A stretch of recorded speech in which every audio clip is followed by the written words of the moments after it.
Salut tout le monde, je vous avais promis une petite vidéo suite à l'introduction de quelques rennes. Bon là on est bien une vingtaine de jours plus tard, mais bon, c'est surtout sur une.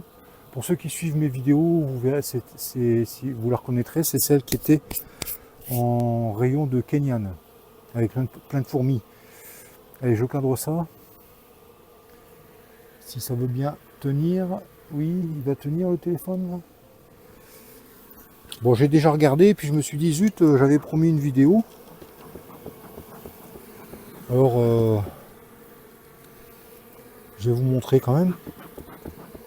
C'est la seule que je ferai, hein. Je vais pas faire les autres. En plus, il fait gris là, et il fait pas très chaud. Vite fait. Alors, elle était très faible, le couvain était dégueulasse. Très en mosaïque. Bon, elle a été nourrie un petit peu.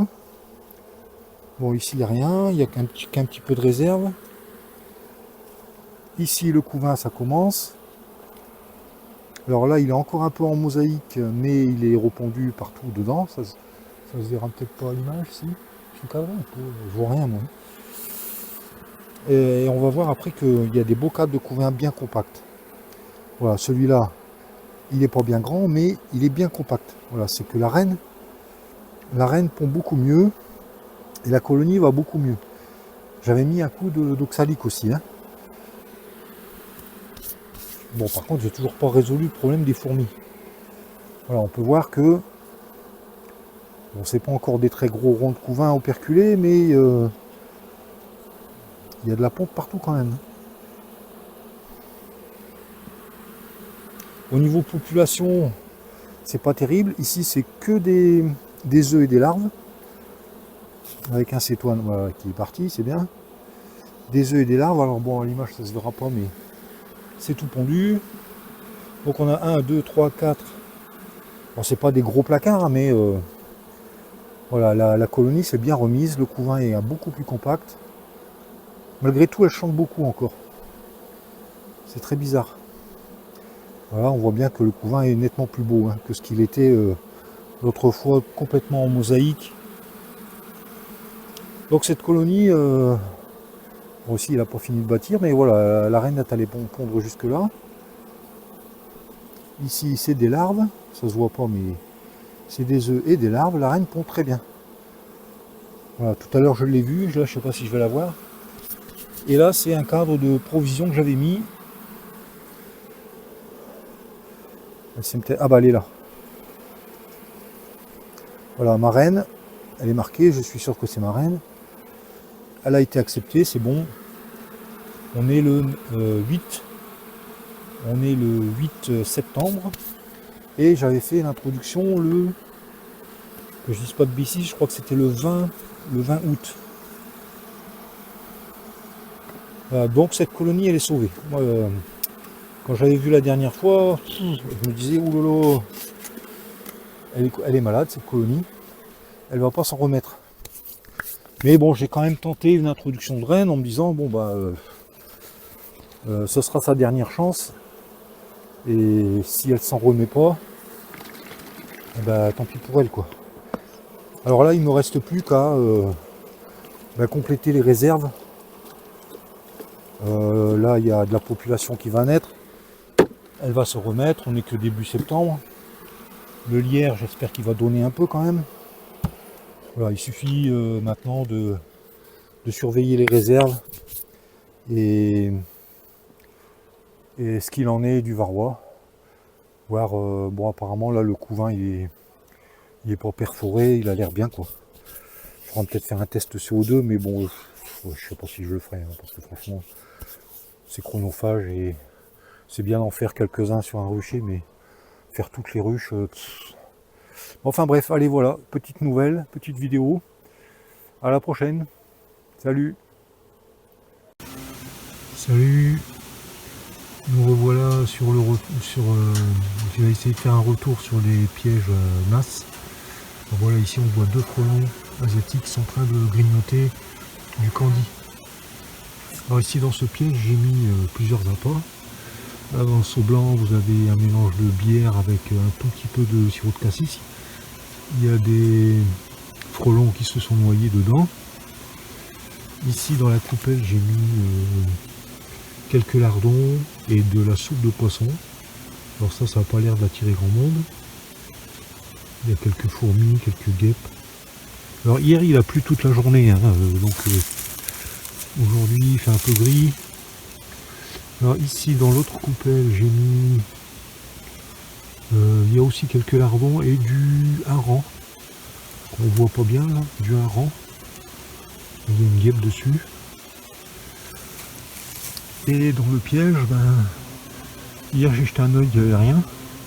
Mis à part quelques-uns qui sont morts déjà en bas des jours précédents. Et aujourd'hui ici il y en a 4 en haut là. C'est que des asiatiques. Voilà.